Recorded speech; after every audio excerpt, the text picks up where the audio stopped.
క్రీస్తు సంఘములన్నయు మీకు వందనములు చెప్పుచున్నవి. Churches of Christ salute you.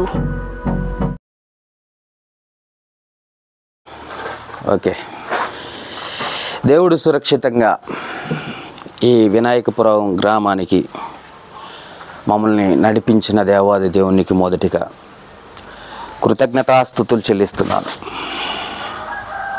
అలాగనే వాక్యం వినటానికి ఆసక్తి కలిగి మీరందరూ వచ్చినందుకు మన ప్రభువును లోకరక్షకుడైన యేసుక్రీస్తు పేరిట మీ అందరికీ హృదయపూర్వక వందనాలు తెలియజేసుకుంటున్నాను. అందరికీ వందనాలు. Thank you. ఈరోజు ఒక మంచి అంశం మనం నేర్చుకోవాలి, మనకు అవసరం. ఎందుకంటే చాలామందికి తెలియని వాక్యాన్ని ఇప్పుడు చెప్పబోతున్నా. తెలిసైతే నేను అడిగే ప్రశ్నకి సమాధానం చెప్పండి, తెలియకపోతే వినటానికి ప్రయత్నం చేయండి. మన అందరికీ తెలిసిన వాక్యం ఏంటంటే ఆదికాండము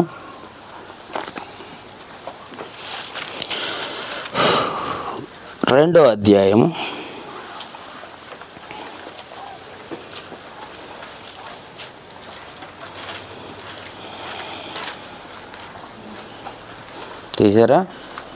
చదివే వాళ్ళు చదవండి. 2వ అధ్యాయము 21వ వచనాన్ని నుండి చదువుకుందాం. 21వ వచనం నుండి. ఆదికాండము 2వ అధ్యాయము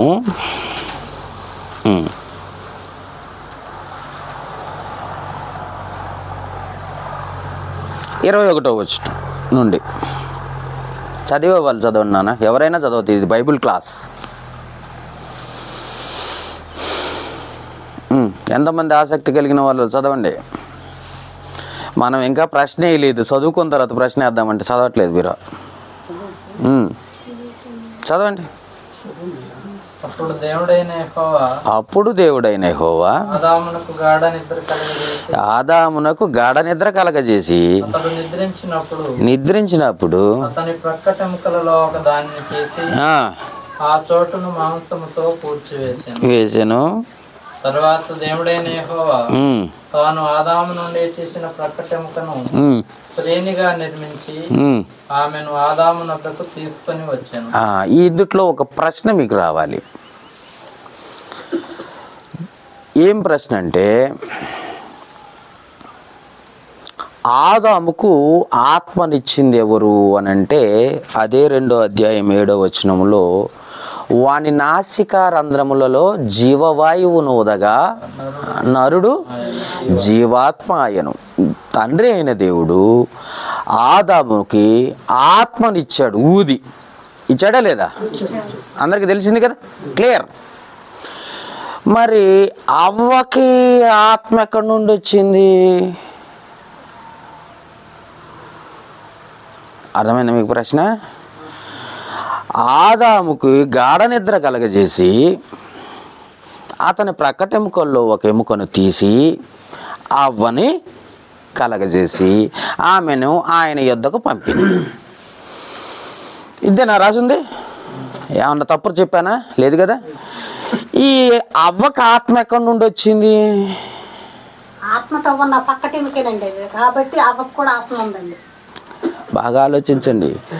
ఎముకను తీసి మాంసంతో, మరి ఎముకను తీస్తావా, మరి ఆత్మ ఎక్కడొచ్చింది? దేవుడిచ్చిన ఆత్మ కాబట్టి ఉంటుందండి. ఎట్ట పడితే అట్టే ఉంటుందా?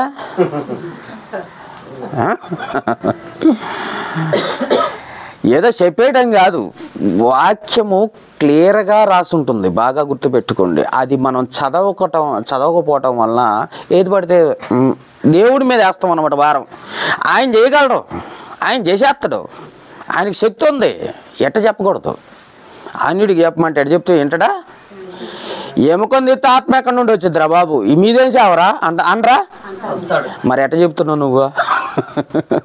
అది ప్రూవ్ చెయ్యాలి. నిజం, నా దేవుడు గొప్పవాడని చేయడానికి వాక్యం ఇదిగో ఈ రకంగా ఈ విధంగా దేవుడు తీసి ఆత్మనిచ్చాడు అని చెప్పాలి.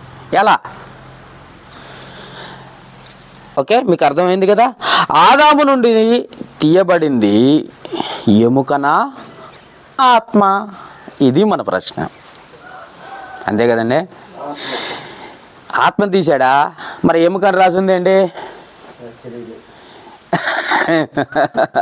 అదే పాలంచ నుండి దుర్గారావు గారు వచ్చిందంటే ఏదో ఉంటుంది లింకు, అది తెలుసుకోవాలా. ఎముకను తీస్తే ఆత్మ ఎక్కడి నుండి వచ్చింది? పోనీ ఆత్మను తీస్తే ఈ ఎముకను తీసినది ఎందుకు రాశాడు దేవుడు? ఆత్మయే మన బ్రతికించేది కదా, అవునా కదా? నాకు డౌటే, మీరు తలకాయలు ఊపుతున్నారు కానీ డౌటే. వాక్యం చూద్దాం. రైట్, యోహాను సువార్త. యోహాను సువార్త అండి, పత్రికల కాడికి వెళ్ళకండి. సువార్త, యోహాను సువార్త 6వ అధ్యాయము. తీసారా? 63వ వచనము. చదవాలా?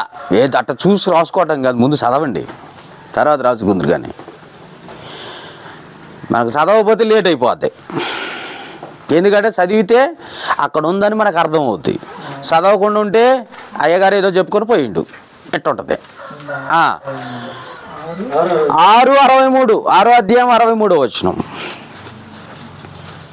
ఆత్మయే జీవింపజేయుచున్నది. మనిషిని ఏం జీవింపజేస్తుంది?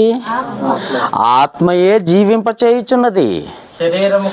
శరీరము కేవలము నిష్ప్రయోజనం అని రాస్తుంది, అంతే కదా? ఇప్పుడు చెప్పండి, మన జీవింపజేసేది ఏంటి? ఆత్మ. మరి అవన్ జీవింపజేసింది ఏంటి? మరి పక్కటంకేం రాశాడేంటి? ఇదేదో అడ్డంగా ఉంది కదా, ఆ అడ్డాన్ని తొలగించడానికే నేను వచ్చా. దేవుడు సర్వశక్తిమంతుడే, కాదంటం లేదు. మనకు అర్థం కావాలని మనకి పరిశుద్ధ గ్రంథాన్ని ఇచ్చాడు, మన భాషల్లో ఇచ్చాడు. మనం దాన్ని ఏం చేయాలంటే క్షుణ్ణంగా చదవాలి. ఆయన చెప్పింది కరెక్టే, కానీ ఆయన చెప్పిన దాంట్లోనే జవాబు ఉంది, దాన్ని గమనించం. టెక్స్ట్ మెసేజ్ లాగా టెక్స్ట్ చదువుకుంటూ పోతా ఉంటాం. చదువుకుంటూ పోతే మనకు అర్థం కాదు బైబిల్ ఎప్పుడు కూడా. ఒక ఆయన అన్నాడట, నపుంసకుడని, అపోస్తల కార్యంలో 8వ అధ్యాయంలో ఉంటాడు ఆయన. రిఫరెన్స్ కావాలా ఏంటి? ఆయన అడిగాడట, చదువుతున్నాడట యెషయా గ్రంథం 53వ అధ్యాయం. గొర్రె బొచ్చు కత్తిరించు వాని ఎదుట మౌనంగా ఉన్నట్టు యేసుక్రీస్తు ఉన్నట్టుగా ఏంటి? ఆయన శిక్ష విధించినట్లుగా ఏంటిది? ఆయన ఎందుకు మౌనంగా ఉన్నాడు? ఏ కారణం చేస్తున్నాడు? ఈయనకు అర్థం కావట్లే. చదవనైతే చదివాడు, ఎందుకు మౌనంగా ఉండాల్సి వచ్చింది అని అంటే ఆయనకు అర్థం కాలే. ఆయన స్టడీ పర్సనే, మంచి ఉద్యోగస్తుడే, తెలివితేటలు ఉన్నాయి, జ్ఞానం ఉంది, బుక్ చదవటం, ఇంగ్లీష్ చదువుతాడు, తెలుగు చదువుతాడు, అవసరమైతే తమిళం చదువుతాడు, కన్నడం చదువుతాడు, అవసరమైతే మన భాషలో ఉన్న కోయ భాషలో కూడా చదువుతాడు అవసరమైతే. కానీ రాసినట్టు చదివితే ఏమర్థమైంది కదా? రాసినట్టుగా చదివితే ఆయనకు అర్థం కాలేదట. అప్పుడు పిలుపు ఆ రథంతో పాటు పరిగెత్తుకుంటూ, నువ్వు చదువుతుందో నీకు అర్థమైందా అని అడిగాడట. అడిగితే ఆయన అన్నాడట, ఒకడు నాకు త్రోవ చూపించని ఎడల నాకు ఎలా అర్థమైద్ది అన్నట్టు. టీచర్ లేకపోతే స్టూడెంట్లు ఎలా పాస్ అవుతారు? వాళ్ళు ఎలా ఎదిగి మళ్ళీ టీచర్లు అవుతారు? వాళ్ళు ఎదిగి ఎలా ఐఏఎస్లు అవుతారు, కలెక్టర్లు అవుతారు, పోలీసులు అవుతారు, లేకపోతే మంత్రులు ఎలా అవుతారు, ఇంకో ఉన్నత స్థానంలోకి ఎలా వెళ్తారు టీచర్ లేకపోతే? అసలు నిన్ను వాళ్ళు నేర్పించిన టీచరే లేకపోతే నువ్వు అంత ఎత్తుగా ఎట్లా చదువుతావు? అవునా కదా? అందుకే తండ్రిట కుమారుడైన యేసుక్రీస్తుకు నేర్పించాడు, కుమారుడైన యేసుక్రీస్తు శిష్యులకు నేర్పించాడు. శిష్యులు ఏం చేశారంటే ఈరోజు మనకు పుస్తక రూపంలో రాసి ఇచ్చారు కనుక మనం నేర్చుకుంటున్నాం. ఇది క్లియర్ కదా? అవునా కదా? అట్లానే ఒక అర్థవంతంగా చెప్పే సేవకుడు లేకపోతే సంఘం చిన్నాభిన్నమైపోద్ది. లేదు నాకు తెలుసు, నాకు అంతా తెలుసు అనుకున్నవాడు ఎవరైనా ఉన్నారు అనుకుంటే చదువుకుంటూ పోతే అది అర్థం కాదు, ఎప్పటికీ అర్థం కాదు. చదువుకుంటూ పోకూడదు, ఎప్పుడైనా ధ్యానించటం అని రాసింది బైబిల్లో. ధ్యానించటం వేరు, చదవటం వేరు. ధ్యానించటం వేరు, చదవటం వేరు. ధ్యానించటం అంటే దాంట్లో మూలాల్లోకి వెళ్ళాలి. మూలాల్లోకి వెళ్ళి ఏం చెప్పబడ్డది, ఏం రాయబడింది, దేవుని మనసు ఏంటి, దేవుణ్ణి నేను ఎలా అర్థం చేసుకోవాలి అని ఆలోచించాలి.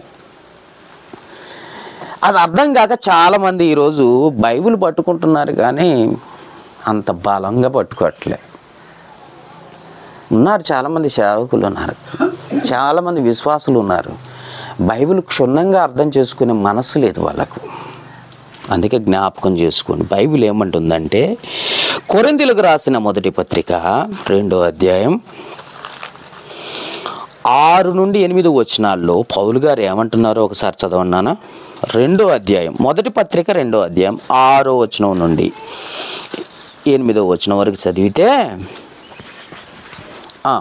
పరిపూర్ణులైన వారి మధ్య, ఎవరి మధ్య?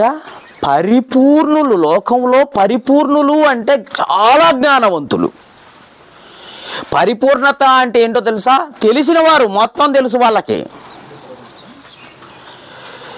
అంటే పరిపూర్ణులు అంటే చదువులో పరిపూర్ణత ఉంది, ఆలోచించటంలో పరిపూర్ణత ఉంది, అన్నిట్లో పరిపూర్ణత ఉంది. అందుకే పరిపూర్ణులైన వారి మధ్య జ్ఞానమును బోధించుచున్నాము అని రాసింది పౌలు గారు. అంటే వీళ్ళు తెలివి తక్కువ వాళ్ళని అనటంలే, తెలివి గల వాళ్ళే. కానీ ఏ తెలివి? లోక సంబంధమైన తెలివి. లోక సంబంధమైన తెలివి నీకు ఉండొచ్చు, నువ్వు జ్ఞానవంతుడివే. లోకంలో ఎలా బతకాలి, ఎలా సంపాదించాలి, ఎలా నలుగురిని పోగేసుకోవాలి, నలుగురిని ఎలా మాట్లాడాలి, నలుగురి మధ్యలో నీకు అంత జ్ఞానం ఉండొచ్చు. కానీ బైబిల్ జ్ఞానం నీకు అవ్వాలంటే దేవునితో సహవాసం ఉండాలి. వీళ్ళందరినీ పక్కకు నెట్టి దేవుడే నీకు దిక్కు అనేటట్టుగా ఉండాలి. అందుకే పరిపూర్ణుల మధ్య జ్ఞానమును బోధిస్తున్న ఈ జ్ఞానం ఏ జ్ఞానమో తెలుసా? నాలెడ్జి జ్ఞానం కాదు, విజ్డమ్. నాలెడ్జి కాదు, విజ్డమ్, దేవుని నుండి వచ్చిన జ్ఞానం. ఏమంటున్నాడు చదవన్నా అన్నమాట. పరిపూర్ణులైన వారి మధ్య జ్ఞానమును బోధించుచున్నాము. ఈ లోక జ్ఞానం అనే దాన్ని నాలెడ్జి అంటారు. నిరర్ధకులైపోతున్న ఈ లోకాధికారుల జ్ఞానమును కాదు గాని, నిరర్ధకమైన లోకాధికారులు ఉన్నారు, పెద్ద పెద్ద జ్ఞానవంతులు, పెద్ద పెద్ద పట్టాలు తీసుకున్న వాళ్ళు ఉన్నారు, డిగ్రీలు తీసుకున్న వాళ్ళు ఉన్నారు. వారి మధ్య ఈ జ్ఞానము వారికి తెలియదు. అందుకే ఏమంటున్నాడు? కాదు గాని దేవుని జ్ఞానము మర్మమైనట్టుగా బోధించుచున్నాము. ఈ జ్ఞానము మరుగై ఉండెను. జగదుత్పత్తికి ముందుగానే దీనిని దేవుడు మన మహిమ నిమిత్తమై నియమించాడు. అది సంగతి. దాన్ని వెతికి పట్టుకోవాలట. ముత్యాలు ఎక్కడున్నాయి? రోడ్ల మీద దొరకవు. ఎక్కడున్నాయి? సముద్రంలో ఉన్నాయి. పోనీ పైన ఉన్నాయా? పైన దొరకవు. ఎక్కడుంటాయి? అడుగు బాగానే ఉంటాయి. నీకు ముత్యం కావాలా? పైన దొరకదండి, ఎతకాలి, లోపల వెతకాలి. లోతైన ప్రాంతాల్లో ఉంటాయి అవి. బైబిల్ అంతే, పైన చదువుకుంటూ పోతే ఏమీ అర్థం కాదు. పైన చదువుకున్న వారికి బైబిల్ గురించి అస్సలు తెలియదు. అసలు నేను కొంతమందితో నేను సరిగ్గా మాట్లాడను. నాకు చాలామంది ప్రశ్నలు అడుగుతారు కానీ వాళ్ళకి వాళ్ళ స్టేజీ అనుకుంటా, వాళ్ళు. ఎందుకంటే లోతైన మర్మాలు తెలియాలి అని అంటే అది మర్మం. దేవుడు ఏం చెప్పాడు అక్కడ? మర్మం అని ఉందా? మర్మమైనట్టుగా బోధించుచున్నాడట దేవుడు నీతో. మర్మముగా కనపడుతుంది కానీ అది నిజమే, కానీ అది దాన్ని నువ్వు వెతికి పట్టుకోవాలా లేదా? మర్మమైనట్టుగా కనపడుద్ది, అసలు నీకు తెలియనట్టుగా అవునా అన్నట్టుగా ఉంటుంది. కానీ అది వెతికితేనే కానీ దాని అర్థం నీకు తెలియదు. మనకు తెలిసింది ఎంతవరకు చదువుకుంటూ పోయి ఆమెనంటాం, ప్రార్థన చేసి ఆమెనంటాం. అసలు లోతుకు పోవాలి కదా. అది మర్మమైనట్టుగా దేవుడు రాయించాడు. ఆ మర్మమైన దాన్ని మనం తెలుసుకుంటేనే అర్థమైద్ది, లేకపోతే అర్థం కాదు. అర్థం కాని వాళ్ళంతా ఏమంటారు తెలుసా? ఇది కూడా వాక్యమేనా అంటారు. అర్థమైన వాళ్ళు ఎంత తెలుసా? అబ్బా, ప్రభు నాకు మంచి వాక్యాన్ని నేర్పించాడు ఈరోజు అంటారు. వాళ్ళకు తృప్తి, వీళ్ళకు అసంతృప్తి. అదనమాట పరిస్థితి. అర్థమైన వాడికేమో అబ్బా చాలా బాగా మాట్లాడాడు దేవుడు అంటారు. అర్థం కానివాడికి ఏం చెప్పిండో ఏంటో అయ్యగారు చెప్పిండు అంటారు. అది అందుకని బైబిల్లో చాలా క్షుణ్ణంగా చదవాలి. ఇప్పుడు నేను చదివిన వాక్యములు మనం చదివామే. ఆదాము నుండి తీయబడింది ప్రకటెముక లేక ఆత్మ? ఈ ప్రశ్నకి దేవుడు అంటున్నాడు, నేను ప్రకటెముకను తీశాను, ఆ స్థలంలో మాంసంతో పూడ్చివేశాను. ఆదాము నుండి తీయబడిన ప్రకటెముకను అవగా నిర్మించాను. ఓకే, అవగా నిర్మించాను, అవని తీసుకెళ్ళి ఆదాం దగ్గర వదిలిపెట్టాను అన్నాడు. ఆయన చెప్పింది కరెక్ట్గా అనిపిస్తుంది, కానీ మర్మంగా ఉంది వాక్యం. మనకు అదే డౌటు. అసలు మనిషి బ్రతకాలంటే ఆత్మ కావాలి. ఆత్మ లేకుండా పక్కటెముక తీయటం ఏంటి? పక్కటెముక తీస్తే అవ్వ ఎట్లా అయ్యింది? అంతే కదండి. ఒక ఎముక తీయండి, రోడ్డు మీద పోతాడు, రోడ్డు మీద పోతున్న వ్యక్తిని ఒక లారీ గుద్దింది. చూస్తూనే ఉంటాం కదా యాక్సిడెంట్లో. ఒక లారీ గుద్దింది, వాడికి ఏమీ ఎరగలే, చెయ్యి ఎరిగింది, చెయ్యి నుజ్జు అయింది. బాగా వినండి, చెయ్యి నుజ్జు అయింది. ఈ బొక్క మొత్తం ఏమైందని తెలుసా? నుజ్జు అయిపోయింది. ఈ బొక్క ఉన్న స్థలంలో మాంసం పెట్టి బూడిస్తే చెయ్యి ఉండిద్దా? మరి ఏంటి, మరి ఉండిద్ది అంటే దేవుడా? ఏదో ఉంది, ఉందా లేదా? మాంసంతో పోడ్చకుండా రాడ్డేస్తారా లేదా? రాడ్డేస్తేనే మళ్ళీ బలంగా ఉంటుంది, కొద్దిగా ఏదన్నా పట్టుకోవడానికి బాగుంటుంది. మాంసంతో బూడి చేసిండంట దేవుడు. ఇదేంటి? ఏదో ఉంది. ఆ మర్మం తెలుసుకున్నప్పుడే నీకు అర్థమవుద్ది. ఇది లోక జ్ఞానం. యాక్సిడెంట్ అయితే రాడ్లు వేసేది. మరి దేవుని జ్ఞానం కావాలంటే నీకు ఏదో సింపుల్గా చెప్పేస్తే కాదు కదా. అందుకే అది మర్మం, దాన్ని తెలుసుకోవటానికి ప్రయత్నం చేయాలి. అందుకే ఆదాము నుండి తీయబడింది ఎముకన ఆత్మ. అది తెలుసుకుందాం. కొంచెం ముందుకెళ్దాం. ఇంకా యోహాను సువార్త 21వ అధ్యాయము 25వ వచనాన్ని మరొకసారి జాగ్రత్తగా చూద్దాం. 21వ అధ్యాయం అండి, యోహాను సువార్త 21వ అధ్యాయం 25వ వచనం లాస్ట్ మాట. దేవుని కార్యముల గురించి చెప్తున్నాడు. ఏమంటున్నాడు చూడండి ఒకసారి. లాస్ట్ మాట అంటే యోహాను సువార్త చివరి అధ్యాయం చివరి వచనం. ఏముంది అక్కడ? యేసు చేసిన కార్యములు ఇంకా అనేకములు కలవు, వాటిలో ప్రతి దానిని వివరించి వ్రాసిన ఎడల అటు వ్రాసిన గ్రంథములకు నీకు మంచిగా అర్థమయ్యేటట్టు రాయాలంటే భూమి మీద ఆయన రాసే గ్రంథాలు భూమి కూడా చాలదట. అర్థమైందా? క్లియర్గా రాయాలనుకో, ఆయన చేసిన కార్యక్రమాలన్నీ రాయాలంటే ఈ భూలోకం సరిపోదట. అందుకే కొంచెం మర్మమైనట్టు రాశాడు దేవుడు. దాన్ని నువ్వు చాలా జాగ్రత్తగా ఆలోచించి చాలా జాగ్రత్తగా చదివితే నీకు అర్థమవుతుంది. లేకపోతే నాకు పూర్తిగా తెలియాలి ప్రభువా, నువ్వు పూర్తిగా తెలిసేటట్టు ఎందుకు రాయలేదు ప్రభువా అంటే అదే ప్రశ్న. అవన్నీ రాయాలంటమ్మా ఏం పట్టదో? ఈ భూలోకమే చాలదంట. అంత మర్మాలు ఉన్నాయి బైబిల్లో, అంత జ్ఞానం ఉంది దేవునిది. అర్థమైందా? ఇంకా చదువుదాం. ఇంకేమంటున్నాడో సామెతల గ్రంథం. అయ్యా మరి ఆ మర్మాన్ని నేను ఎట్టా తెలుసుకోవాలి, ఏంటి కథ అని అంటే ఆయన నీతో చెబుతున్న మాట. సామెతల గ్రంథము 25వ అధ్యాయము 2వ వచనం. సామెతల గ్రంథము 25వ అధ్యాయము 2వ వచనము. దొరికిందా?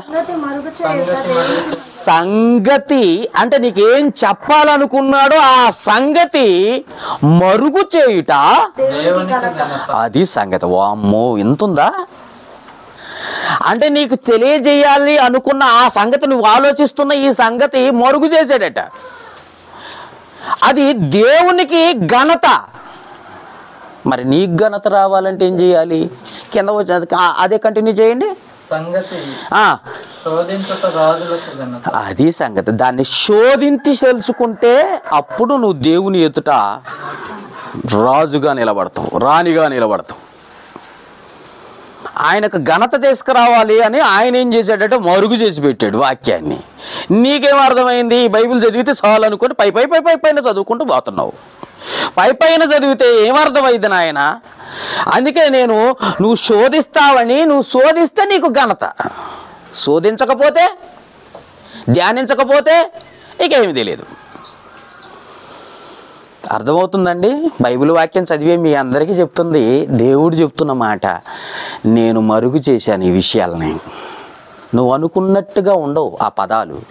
చదువుకుంటూ పోతే నువ్వు అనుకున్నట్టుగా ఉండవు. మీకు ఒక చిన్న ఉదాహరణ, జస్ట్ చిన్న ఉదాహరణ చెప్తాను. దివారాత్రములు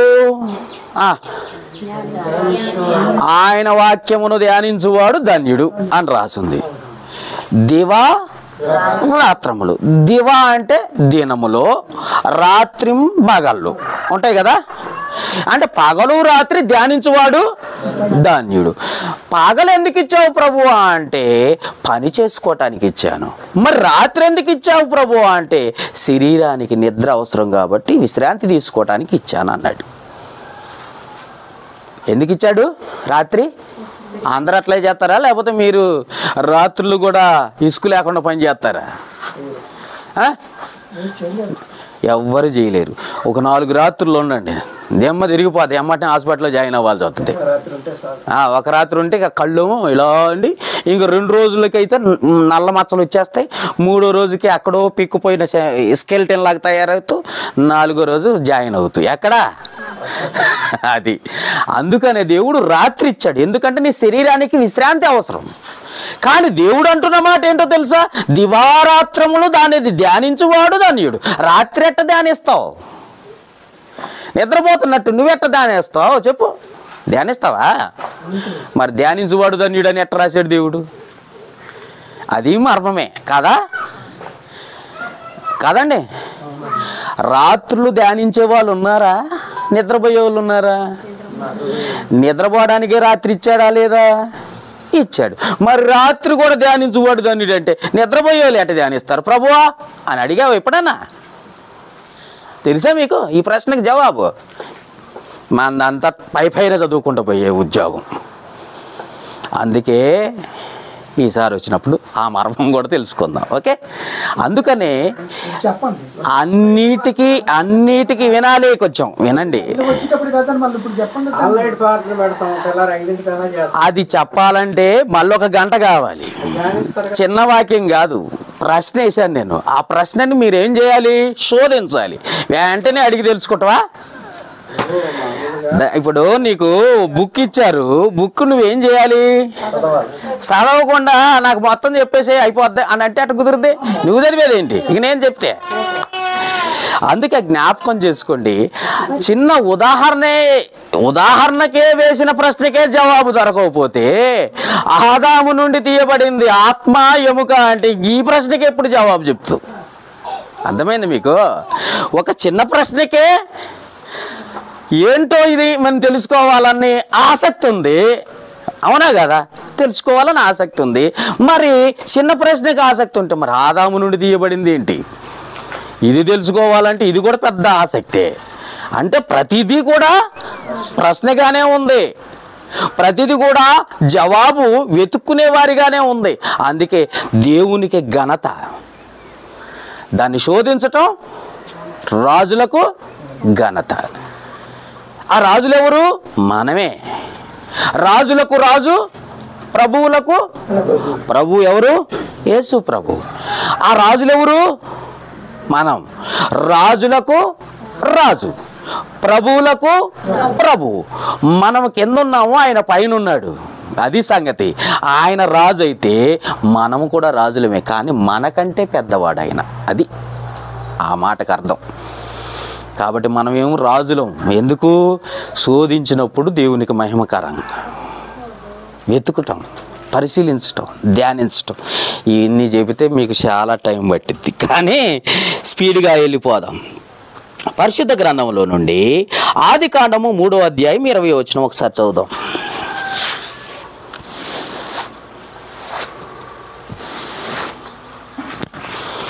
ఆదికాండము 3వ అధ్యాయం 20వ వచనం. ఆదాము తన భార్యకు అవ్వ అని పేరు పెట్టాను. అంటే ఆదాముకు భార్యకు అవ్వ అని పేరు పెట్టాడట. ఏలయనగా ఆమె జీవము గల ప్రతి వానికి తల్లి. మరి ఆదాము అంటే అర్థం ఏంటి? ఆదాము అంటే అర్థం ఏంటి? కాబట్టి వాళ్ళు మొదటి వారు, మనందరికీ ఆది పురుషులు వాళ్ళు, ఆది దంపతులు, అంతే కదండి. మొదటి వారు ఆదాము అవ్వ. వారి గురించే మనకు తెలియకపోతే మనం తెలుసుకోవటం చాలా కష్టం అవుద్ది. వాళ్ళ గురించి తెలుసుకొని అప్పుడు మన దగ్గరకు వస్తే మనం ఏంటో అర్థమవుద్ది. Okay, right. ఇంకొకసారి చూద్దాం. మత్తయి సువార్త 1వ అధ్యాయము 2వ వచనంలో ఒక మంచి మాట ఉంది. మనం ఎలా వచ్చామో మీకు క్లియర్గా చెప్తున్నాను, జాగ్రత్తగా రాసుకోండి, జాగ్రత్తగా కూడా వినండి. మత్తయి సువార్త 1వ అధ్యాయము 2వ వచనం. ఎప్పుడు చదివే వాక్యాలే కదా, కానీ దాంట్లో నుండి శోధిస్తున్నాం అంతే.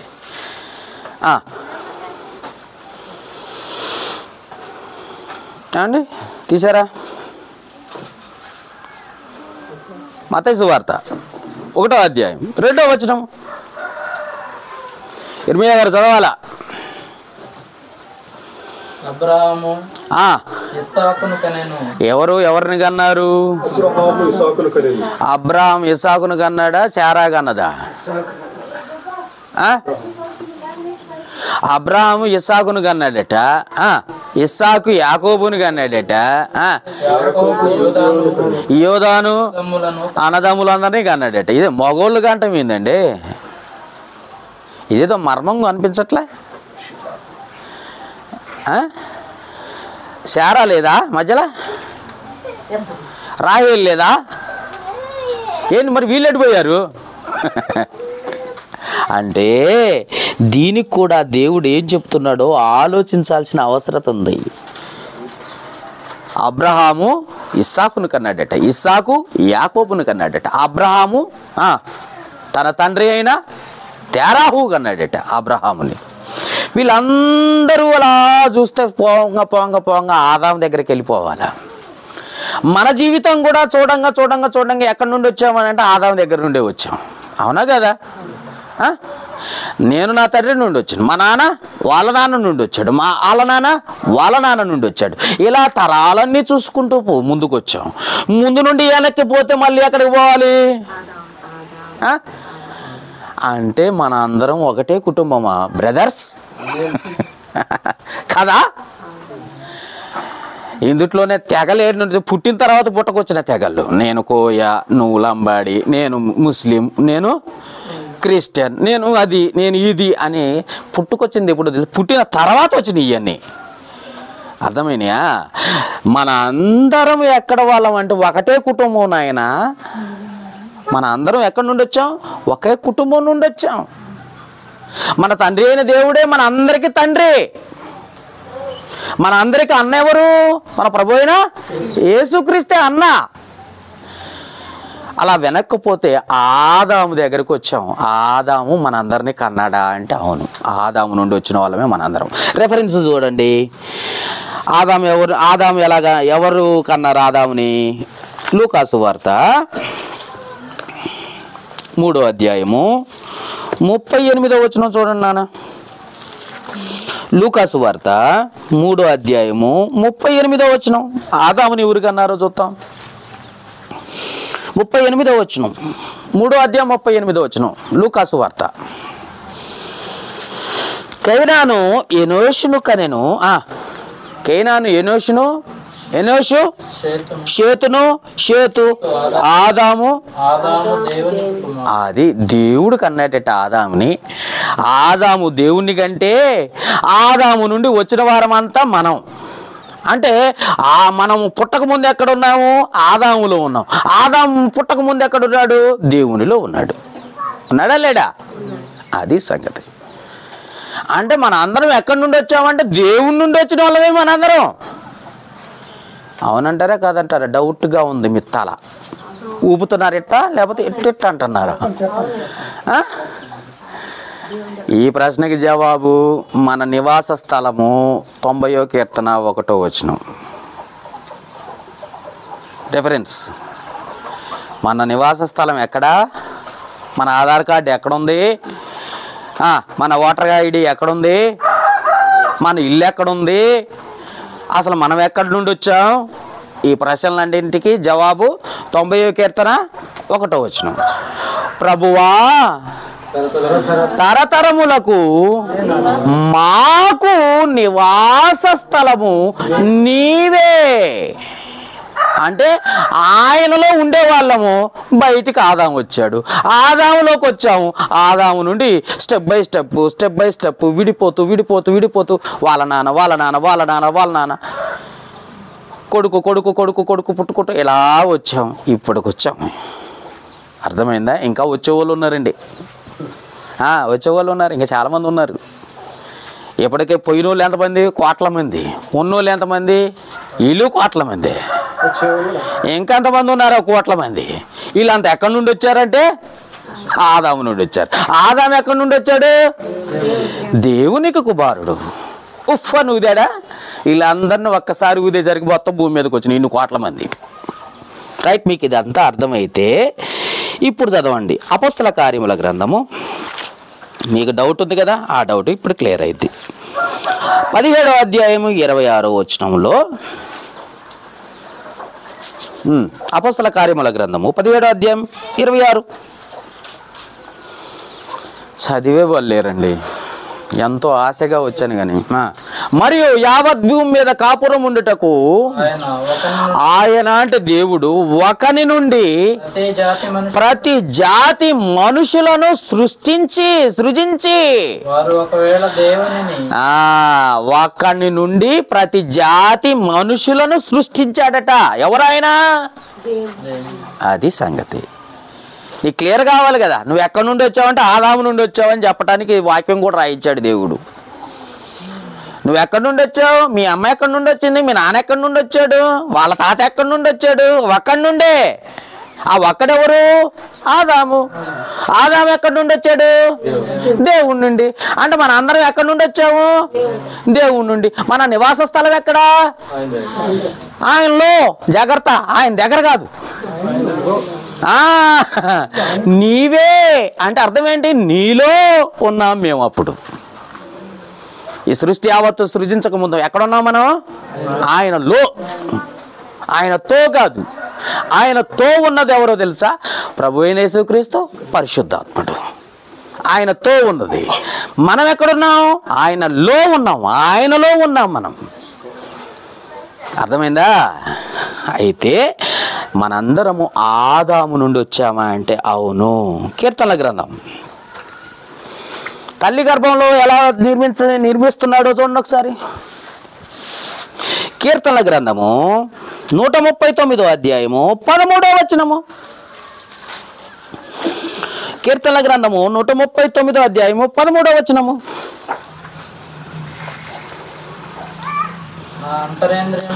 నా అంతరింద్రియములను నీవే కలగజేసితివి.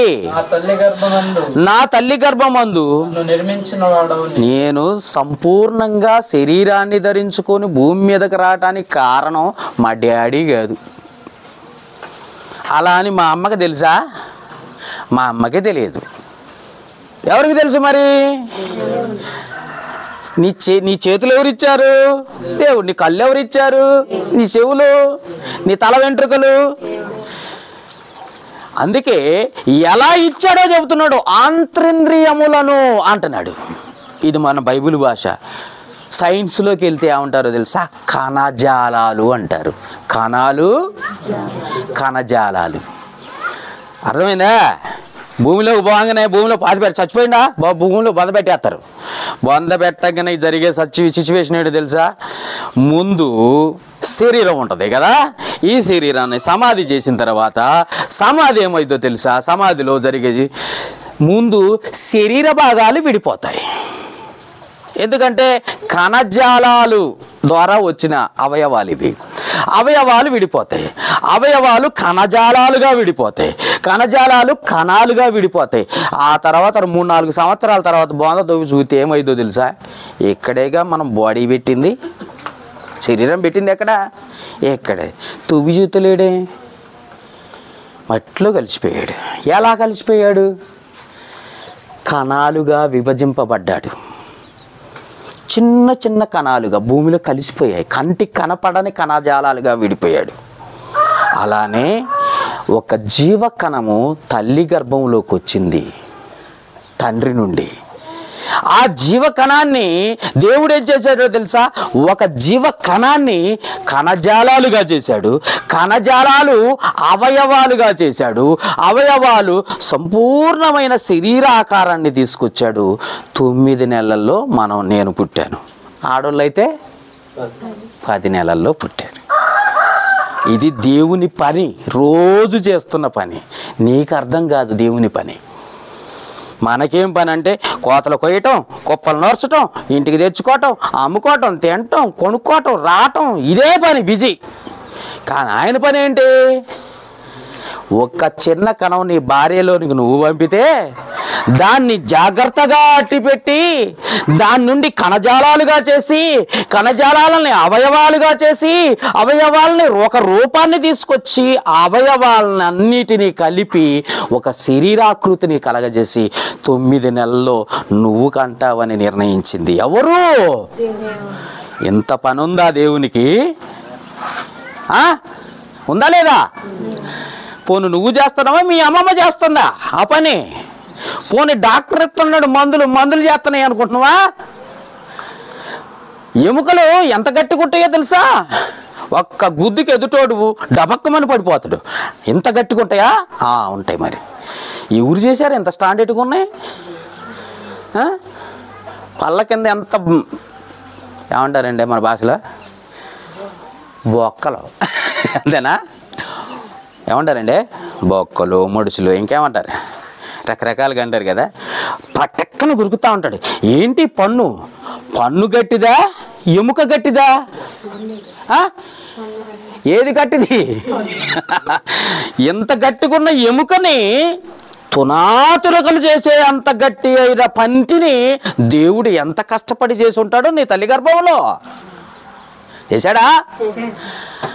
అంటే ఆయనకు అంత పనుందా? అవును,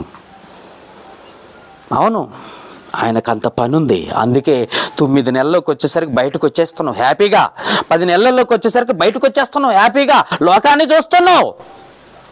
కానీ కష్టపడి పనిచేసేది ఆయన, ఇష్టపడి తినేది నువ్వు. మరి దేవుణ్ణి కూడా ఇష్టపడి ప్రేమించాలన్న ఆలోచన కావాలిగా. లేదండి, దేవుడిచ్చాడు ఆత్మ, తింటున్నావు, తిరుగుతున్నావు. చర్చికి రాబంటే యాడికి పోయారట? ఏదో ఆకు కొట్టడానికి పోయారట. దేవుడు ముఖ్యమా, ఆకు ముఖ్యమా? నాకు ఆకే ముఖ్యం, అంతే కదా. దేవుడు అవసరం, తర్వాత నెక్స్ట్.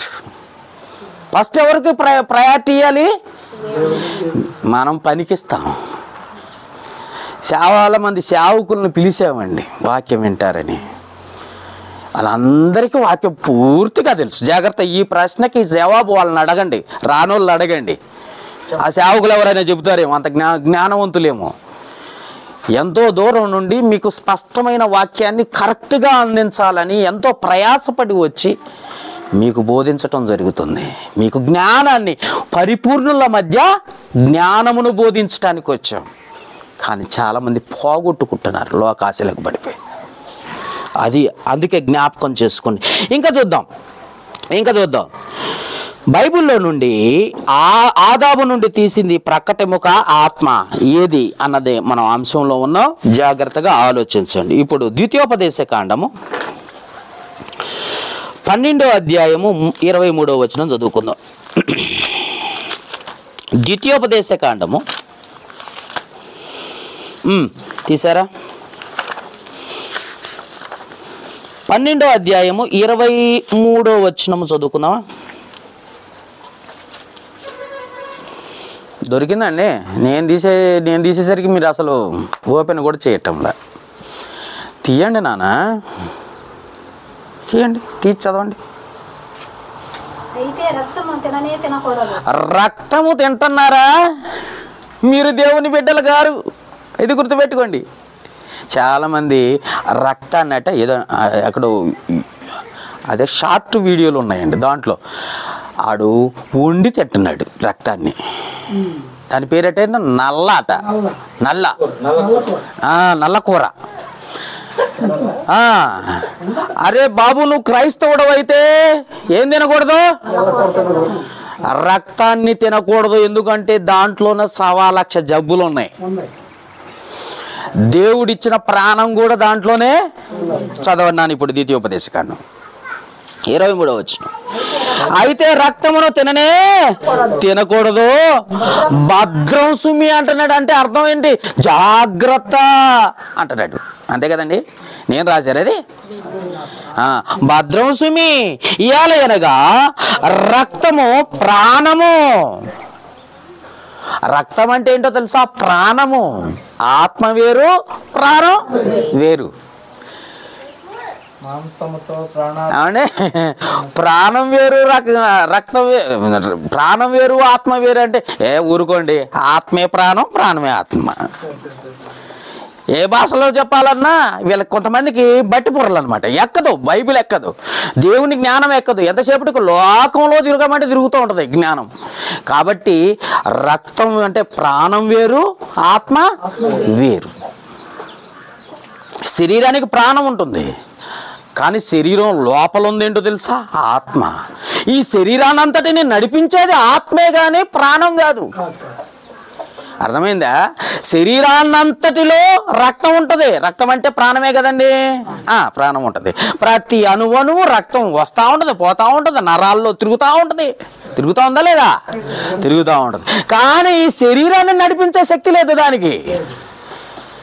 కానీ దాంట్లో ఉన్న శరీరంలో ఉన్న ఆత్మకు మాత్రం దాన్ని నడిపించే శక్తి ఉంది. అది దేవుని నుండి వచ్చింది. అర్థమైందా? అంటే ఆత్మ వేరు, ప్రాణం వేరు. అర్థమైందండి? అందుకే మీకు చదివించాలి కాబట్టి మీకు కొన్ని విషయాలు చెప్తున్నా. ఇప్పుడు ఇంకొక వాక్యం చదువుతాం. ఇప్పుడు ప్రాణం వేరు, ఆత్మ వేరు అన్నది మీకు క్లియర్గా అర్థమైంది. ఆదాము నుండి తీయబడింది ఎముక, ఆత్మ. ఇది మన అంశం, గుర్తుపెట్టుకోండి. క్లియర్గా కొంచెం కొంచెం చదువుకుంటూ వస్తున్నాం బైబిల్ని. హెబ్రీలకు రాసిన పత్రిక. ఇప్పుడు ఈ వాక్యంలో ఆత్మ ఎక్కడుందో, ప్రాణం ఎక్కడుందో నాకు ఇప్పుడు మీరు క్లియర్గా చెబుతారనమాట. నేను వింటా, మీరు చదవండి, నాకు చెప్పండి. హెబ్రీలకు రాసిన పత్రిక 4వ అధ్యాయం 12వ వచనం. మీరు చదివి నాకు చెప్పండి, నేను వింటా. ఇప్పుడు ప్రాణం ఎక్కడుందో, ఆత్మ ఎక్కడుందో అది కూడా మనం, హృదయం ఎక్కడుందో, ఆత్మ ఎక్కడుందో మీరు చదివి చెప్పండి. చాలామందికి చదివినా అర్థం కాదు ఈ వాక్యం. చూడండి ఇప్పుడు హెబ్రీలకు రాసిన పత్రిక తీయండి నాన్న. ఎందుకనగా అందరు తీయండి, అందరిది చూడండి, మీరు చెప్తే నేను వింటా ఈ వచనాన్ని. ఎందుకనగా దేవుని వాక్యము సజీవమై 2 అంచుల గల ఎటువంటి ఖడ్గము కంటేను వాడిగా ఉండి ఏంటి? ప్రాణము, ఆత్మలను, కీళ్లను, మూలుగను విభజించినంత మట్టుకు దూరుచు హృదయం యొక్క తలంపులను. అమ్మయ్య, ఇప్పుడు మీరు చదివారు, నాకు చెబుతారు. చదివారా లేదా? ఇప్పుడు హృదయం ఎక్కడుందో, ఆత్మ ఎక్కడుందో చెప్పండి. మళ్ళీ చదువుతారా? మళ్ళీ చదువు చెప్పండి. ఇంకొక గంట తర్వాత చెప్తారా? మళ్ళీ గంట తర్వాత అయితేనే అంట చెప్పండి. హృదయము ఆత్మ ఎక్కడుంది శరీరంలో అని చెప్పండి. అర్థమైందా? మళ్ళీ చదవండి నాన్న, వీళ్ళకి అర్థం కాలే, వీళ్ళకి అర్థం కాకపోతే నేనన్నా చదువుతాను. చూడండి బైబిల్లోనే నేను చదువుతాను, జాగ్రత్త.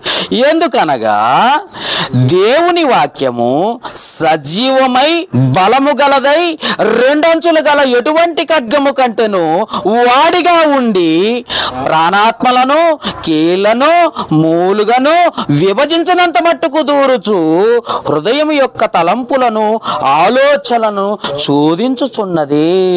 ఇంతేనండి రాసింది? దేవుడు రాసిందా? రాసింది. వెరీ గుడ్, మీకు అంతా తెలుసు. ఇప్పుడు హృదయం ఎక్కడుంది, ఆత్మ ఎక్కడుంది? ప్రాణ ఆత్మలను అని ఉందా లేదా? అది ఎక్కడున్నాయి? దేవుడు చెప్పాడు. ఇప్పుడు మీరు శోధించండి. వాక్యం ఏం చేస్తుందంటే, దేవుని వాక్యము మనిషిలో నుండి అంట ప్రాణాత్మలను మూలుగను హృదయములను విభజించుకుంటూ పోతూ హృదయం యొక్క తలంపులను ఏం చేస్తుందంట, శోధిస్తుంది అని రాసుండు. ఇప్పుడు ఈ వాక్యం అంట పోయి మనిషిలోకి వెళ్ళిపోయిన తర్వాత ఎక్కడున్నో ఆత్మని, ఎక్కడో ఉన్న ప్రాణమును, అంతే కదండి, శరీరంలో ఉన్నాయా ఇవన్నీ? ఉన్నాయి. వీటన్నిటిని విభజించుచు హృదయంలోకి వెళ్ళిపోయి ఆలోచనలు కూడా పరిశోధిస్తుందంట. ఇప్పుడు అవన్నీ ఎక్కడున్నాయని రాశాడు దేవుడు. హృదయం ఎక్కడుందని రాశాడు దేవుడు. కొన్ని ఆత్మ ఎక్కడుందని రాశాడు దేవుడు. ప్రాణం ఎక్కడుందని రాశాడు దేవుడు. మనుషులు లేవా అవన్నీ? చెప్పండి. ఉన్నాయని ఒప్పుకుంటున్నారుగా, చెప్పండి. రాశాడే దేవుడు ఈ వాక్యంలో? రాశాడు. ఎక్కడున్నాయో చెప్పండి. మీరు జ్ఞానవంతులు కదా, కొంచెం అన్న జ్ఞానం లేదండి?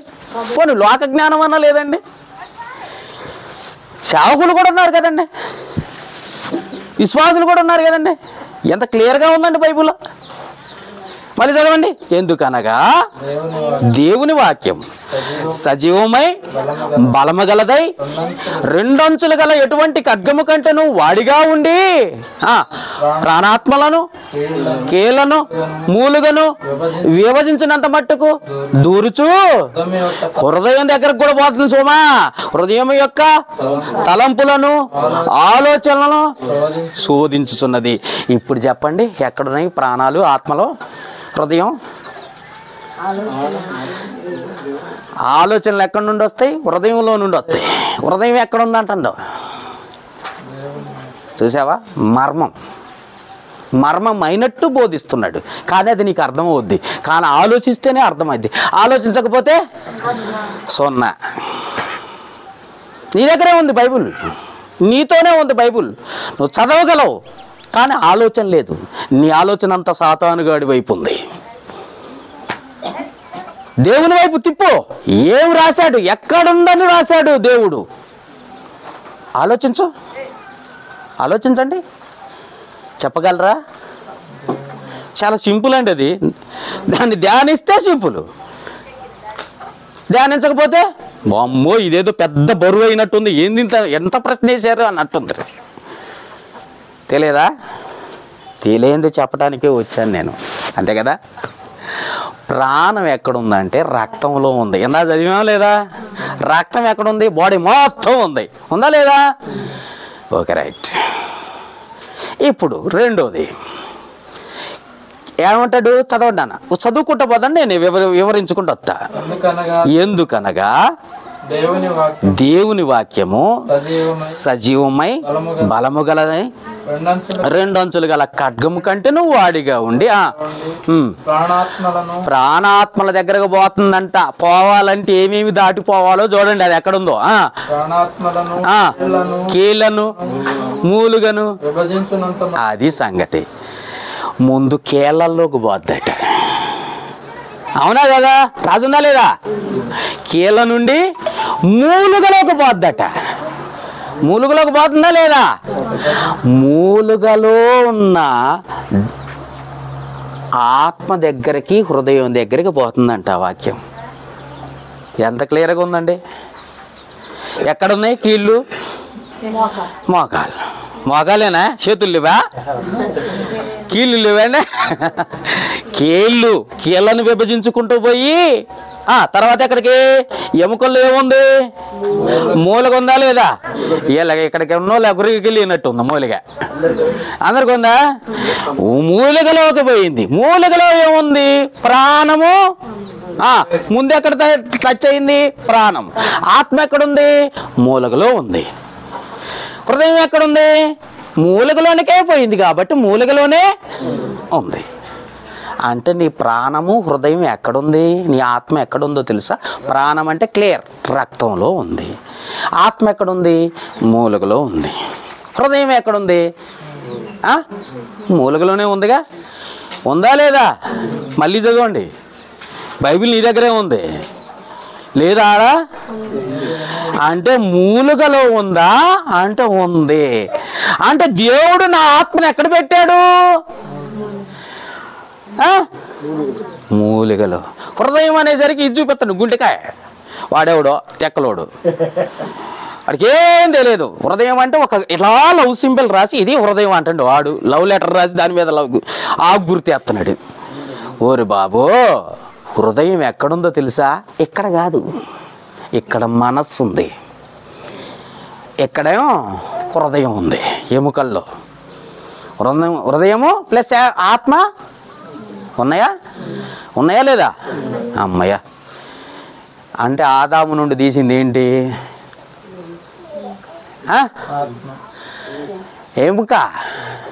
ఎముకలే ఉంది, మూలికలే ఉంది. అంటే అవ్వను తయారు చేయడానికి దేవుడు ఆత్మను తీశాడంటే ఆత్మను రాత్రి నీకు వెంటనే అర్థమైపోద్ది. మరి ఎముకను తీసాడంటే రాత్రి నీవు వెతుక్కోవాలా? అంతే కదండి, అంతే కదా. ఎంత సింపుల్గా చెప్తున్నాడు చూడు. కీళ్ళను మూలుగను విభజించినంత మట్టుకు దూరుచు హృదయం యొక్క తలంపు. హృదయం ఏడుంది? మళ్ళీ అక్కడే ఉంది, ఎక్కడికో పోలే. ఎముకల్లోకి మూలుకలోకి పోయిన తర్వాత మళ్ళీ రిటర్న్ రావట్లే. ఇంకొక చోట ఉందనే రిటర్న్ రావట్లే, అక్కడికే వెళ్ళిపోయి హృదయం కూడా అక్కడే ఉన్నప్పుడు దాని తలంపులను ఆలోచనలు శోధిస్తుందంట నీ వాక్యం. అంత దూరం పోతుందంట వాక్యం. అంటే కీళ్ళు దాటాలి, ఎముకలు దాటాలి, ఎముకల్లో ఉన్న మూలిక దాటి వెళ్ళాలి. అక్కడ పెట్టాడు నీ ఆత్మ, నీ హృదయం. ఎవరికి తెలుసండి వాక్యం? ఎక్కడుంది నీ ఆత్మ?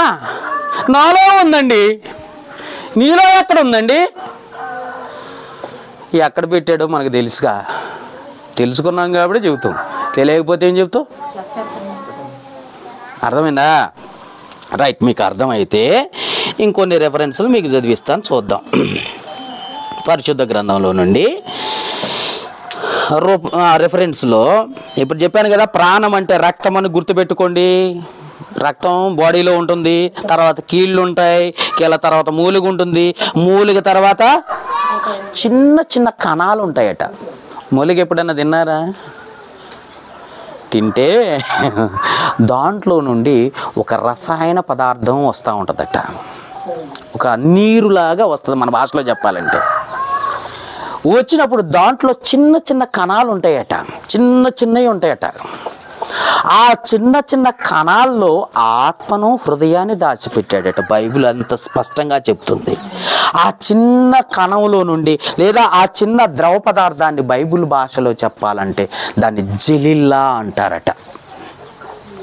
ఏమంటారు తెలుసా? జెలిల్లా. అక్కడ పెట్టాడు. వీలైతే నేను మళ్ళీ వచ్చినప్పుడు ఏమని చెప్పాను, రాత్రులు ఎలా ధ్యానిస్తావో చెప్పినప్పుడు దాంట్లో కూడా ఈ రెఫరెన్స్ వస్తుంది, ఖచ్చితంగా వస్తుంది. ఎందుకంటే జెలిల్లా ఉంది, జెలిల్లాలో ఉన్న ద్రవ పదార్థంలో ఉన్న జెలిల్లాలో నీ ప్రాణం, నీ ఆత్మ ప్లస్ నీ హృదయం దాచిపెట్టాడు. హృదయం ఉందా నీకు? హృదయం లేదండి, ఉంది. ఆత్మ ఉందా? ఉంది. అయితే ఓకే. ఇప్పుడు ఆది కాండంకి వెళ్దాం రండి. 6వ అధ్యాయము 5వ వచనము. నరుల చెడుతనము భూమి మీద గొప్పదని వారి హృదయం యొక్క తలంపులలోని ఊహ అంతయు ఎల్లప్పుడూ కేవలం చెడ్డదని యెహోవా చూసి తాను భూమి మీద నరులను చేసినందుకు యెహోవా సంతాపము నొంది తన హృదయములో నొచ్చుకునేను. అంటే దేవుడు తనకు కూడా హృదయం ఉందంట. ఎందుకంటే దేవుడు ఆత్మ. యోహాను సువార్త 4:24 దేవుడు ఆత్మ కనుక ఆయనను ఆరాధించువారు ఆత్మతో సత్యముతో ఆరాధించాలి. ఇది కరెక్ట్ కదా. అంటే దేవునికి కూడా హృదయం ఉందా అంటే అవును. నిన్ను కలగజేసినందుకు, నువ్వు ఇంతవరకు వాక్యం తెలుసుకోకపోతే నిన్ను కలగజేసినందుకు హృదయంలో నొచ్చుకుంటున్నాడట. ఆయనకు కూడా హృదయం ఉంది. ఆయనకు కూడా హృదయం ఉంది, అందుకే నొచ్చుకుంటున్నాడట. ఎందుకనంటే ఆయన ఆత్మకే హృదయం ఉంటుంది, మనస్సు ఆత్మకే మనస్సు ఉంటుంది. తెలుసు కదా. అక్షయ దేహం, మహిమాదేహం అంటాం. లోపల ఉంది అది, పైన మాత్రం కనిపించేది క్షయమైనది, కనిపించనిది అక్షయ దేహం. అక్షయ దేహం లోపల ఉంది, అర్థమైందా? అక్షయ దేహం లోపల ఉంది, మనస్సు లోపల ఉంది, హృదయం లోపల ఉంది, ఆత్మ లోపల ఉంది. ఇవన్నీ ఆయన స్వరూపము, ఆయన పోలిక. మట్టి దేహం ఈ లోకం నుండి వచ్చింది, మట్టిలో నుండి వచ్చింది మట్టి దేహం. కానీ లోపల ఇవన్నీ పెట్టాడు. ఆయనకి ఏమేమి ఉన్నాయో, ఆయన స్వరూపం, ఆయన పోలిక అంటే ఆయనకి ఏమున్నాయో ఆయన రూపాన్ని మొత్తం మనిషికి ఇచ్చాడు అన్న సంగతి మీకు అర్థమైతే, సామెతల గ్రంథము 16:2 సామెతల గ్రంథము మీరు తీసేసరికి చాలా లేట్ అయిపోద్ది. కానీ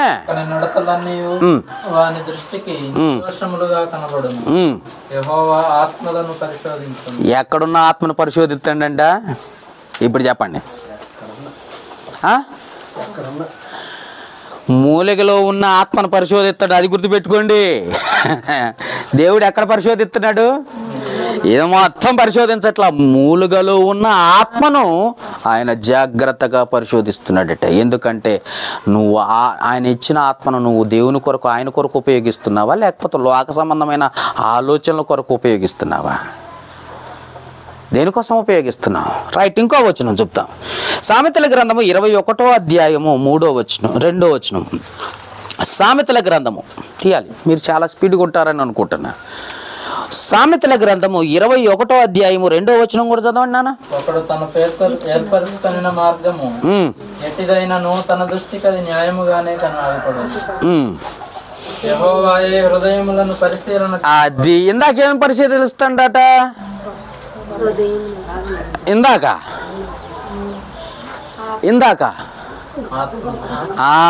ఇందాక ఆత్మలు పరిశోధిస్తుండట, ఇప్పుడేం పరిశోధిస్తున్నాడు?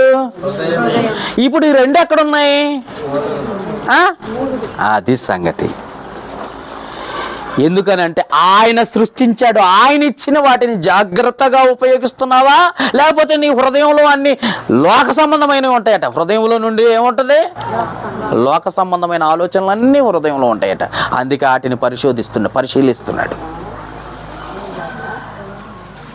ఇవన్నీ ఈ ఆత్మ, హృదయము ఎముకల్లో ఉంది. ఆత్మ ఎక్కడుంది?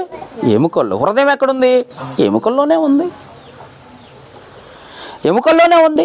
కాబట్టి జ్ఞాపకం చేసుకోండి, ఆత్మ హృదయము ఎముకల్లో ఉన్నదన్న సంగతి మనం అర్థం చేసుకుంటే, ఈ ఆత్మ ఎముకల్లో ఉన్న కణాల్లో ఉన్నట్లయితే ఇవన్నీ దేవుడు కలగజేశాడు. కలగజేసిన సంగతి మనం క్షుణ్ణంగా పరిశోధిస్తేనే అర్థం అవుద్ది. ఆదామును పడుకోబెట్టాడు, గాఢ నిద్ర కలగజేశాడు, ఒక పక్క టెముకలు లాగాడు, తీశాడు, మాంసంతో పూడి చేశాడు, తీసుకొచ్చి ఆవను తయారు చేశాడు. టకటక చదువుకుంటే ఎముక ద్వారా ఆత్మ ఎట్టొచ్చిందబ్బా అంటే ఎముకల్లో ఉన్న మూలుగలో ఆత్మ ఉందా? ఎస్, అందుకు అవ్వ తయారైంది. మళ్ళీ మీకు డౌటే, నా మొహాలు జాగ్రత్త చూస్తున్నారు. యెహెజ్కేలు గ్రంథము, దేవుడు చెప్తున్న మాట ఇద్దాం, నా మాట వద్దు, దేవుడు చెప్పిన మాట. యెహెజ్కేలు గ్రంథము 37వ అధ్యాయము. మీరు కొంచెం స్పీడ్గా ఉండాలండి, అయిపోయింది, ముగించేస్తున్నా, చాలా టైం అయిపోయింది. 37వ అధ్యాయము 1 నుండి చదువుకుంటూ పోదామండి. కొంచెం ఓపిక చేయండి. యెహెజ్కేలు గ్రంథము 37వ అధ్యాయము. యెహోవా హస్తము నా మీదకి చదవచ్చు కదా, మరి తీశారు కానీ చదవట్లే. 37వ అధ్యాయం 1వ వచనం, కొద్దిగా స్పీడ్గా ఉండి చదవండి అమ్మా. చదవండి అమ్మా. యెహోవా హస్తము నా మీదకి వచ్చును, నేను ఆత్మావశుండై ఉండగా యెహోవా నన్ను తోడుకొని పోయి ఎముకలతో నిండి ఉన్న ఒక లోయలోకి నన్ను దింపాను. ఆయన వాటి మధ్య నన్ను అటు ఇటు నడిపించుచుండగా ఎముకలు అనేకములు ఆ లోయలో కనబడెను, అవి కేవలము ఎండిపోయాను. ఎముకలు అటు ఏమైపోయినాయి? అమ్మయ్య, చదవండి, తర్వాత చదువు. ఆయన నరపుత్రుడా, ఎండిపోయిన ఈ ఎముకలు బ్రతకగలవా? ఏమన్నాడు దేవుడు? ఏమన్నాడు? యెహెజ్కేలుని ఏమన్నాడు? ఎండిపోయిన ఎముకలు ఏడైనా బ్రతుకుతాయా అన్నాడు. మనకేం తెలుసు? ఎండిపోయిన ఎముకలు బతకటం ఏంటండి బాబు, ఇది ఎక్కడనే నేను లేదు అని అంటాం. కానీ దేవుడు దాంట్లో ఆత్మ పెట్టిండని యెహెజ్కేలుకి మనకి తెలుసుకోవడానికి ప్రయత్నం చేద్దాం. నీకే తెలియనా, నాకేం తెలుసు అయ్యా అంటున్నాడు. అందుకు ఆయన ప్రవచనం ఎత్తి ఎండిపోయిన ఎముకలతో ఎట్లను ఎముకల్లారా యెహోవా మాట ఆలకించుడి, ఈ ఎముకలకు